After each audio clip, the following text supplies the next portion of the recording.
Isang paraan siguro para sabihin natin na ang isang pamilya ay magkakaayos ay kalimutan lahat ng sama ng loob na nakaraan. Kasi kung palagi nating babalikan at babalikan ito, walang mangyayari sa atin. Lalo pa nating uungkatin yung mga puot at the same time hahanapin natin kung ano bang nangyari dito at anong ugat. Dahil kung palaging ganun ang mangyayari, wala talagang sasabihin nating total forgiveness and total acceptance or pagtanggap ng ating mga kasalanan. Pare-parehas kayo may mga kasalanan. Pare-parehas kayong sabihin na nating nagkamali. Pare-parehas din kayong matitigas ang ulo. Hindi lang naman po pagkukulang ni Edna, ni Angela at ng inyong asawa ang nakasalalay dito. Kung hindi sana maintindihan nyo, meron din po kayong pagkukulang bilang isang ina. Marami pong salamat, Dr. Camille Garcia. Reverend Jerry? Dahil kayo'y pare-parehong ng nanay, pinagdasal ko nga kayo sa ating mahal na nanay, ating mahal na Birhen Maria.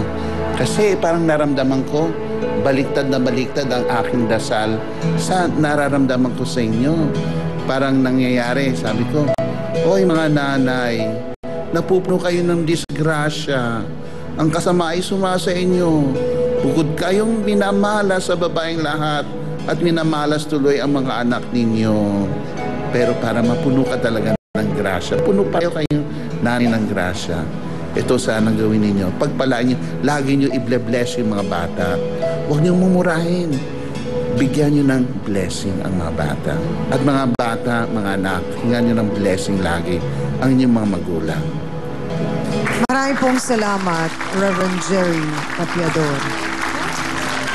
Alam mo, Edna, Angela, may kasabihan din na walang anak na pinagpapala kapag ka walang galang sa magulang.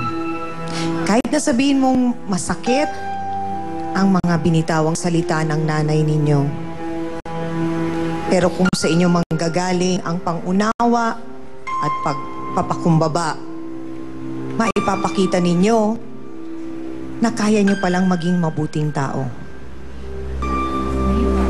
Ang tanong ko, Edna, yung taos sa puso ninyo, gaya nga ng sinabi ni Dr. Camille, Angela, kailangan ninyong kalimutan ang lahat. Mahirap, pero ang unang hak ay yung magpakumbaba kayo at magkaroon ng kapatawaran, Aling Annabel.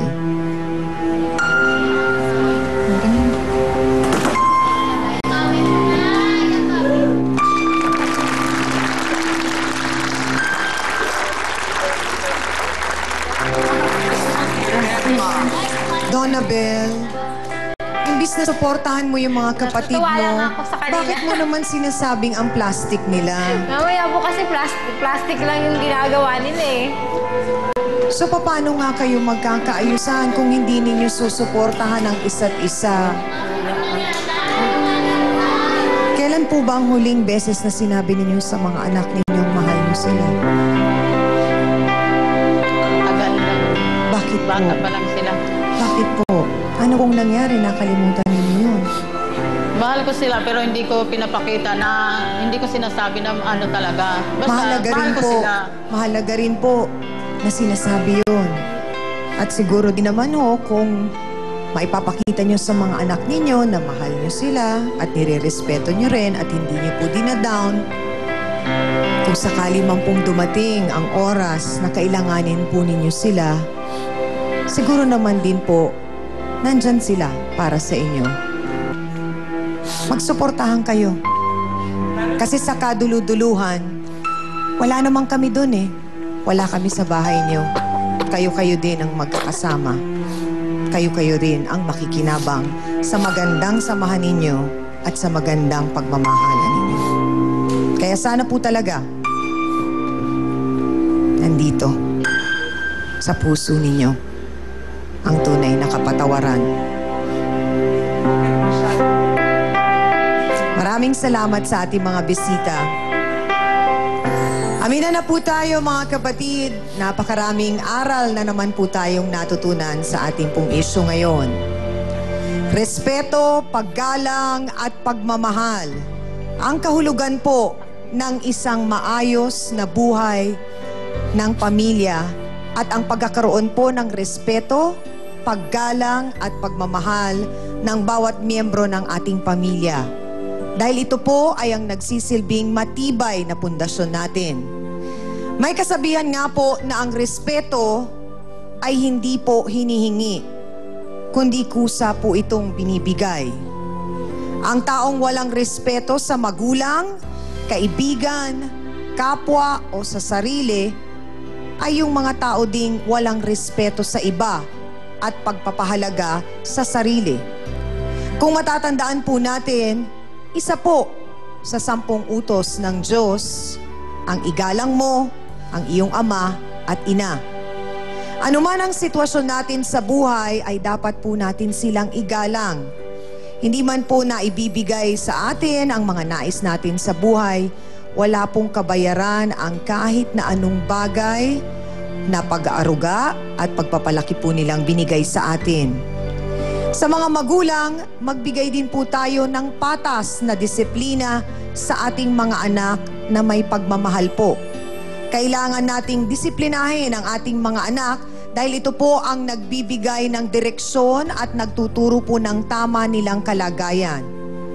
Lahat po sana ng pagdidisiplina natin ay dapat merong matuwid na pagpapasya at tunay na pagmamahal. Ang pagdidisiplina po ay hindi yung paluin ang bata at pagsalitaan ng mga masasakit na salita. Dahil yun po ay bibitbitin niya hanggang sa pagtanda niya. Sana po, tandaan natin yun. Maraming salamat po sa pagsama niyo sa amin sa loob ng 1 oras. Maraming salamat din sa aking co-host na si Hans Mortel. Sa Dance Squad, kina B1 at B2. Ang ating pong mahal na trio, Tagapayo. Ang ating pong mga sausawero at sausawera. At higit sa lahat sa ating pong mga bisita sa pagbahagi po nila ng kanilang kwento ng buhay. Maraming salamat po sa pagsama niyo sa amin ngayong umaga mga kapatid. Muli, ito po ang inyong pambansang kapitana, ang inyong Siyang Ami, na laging nagpapaalala ang problema. Pwede mong tawanan, pero hindi mo yan dapat talikuran. Kaya kung may problema ka, harapin mo, pag-usapan natin yan face to face. Para po sa inyo to mga kapatid. Si Ellen ang nagdadalang tao. Ngayon ba, sa nakikita mo, sa ginagawa sa'yo ni Sam, masasabi mo bang mahal ka niya? Yun po sabi niya sa akin. Isahan ng pinsan at ng kasintahan sa kabilang kwarto. Sa kwarto, nakita kayo ni JR na wala ng kasuotan. Pera lang nga lang po abot ko sa kanya. Talaga bang hindi natin kayang medyo magtiis ng konti, magtimpi? Hindi talaga po eh. Pinipirahan mo lang ako. Wapo mo. Go girl! Makisawsaw na sa Face to Face ngayong Biyernes. Bago ang balita ang tapat sa tanghaling waging-wagi ng TV5.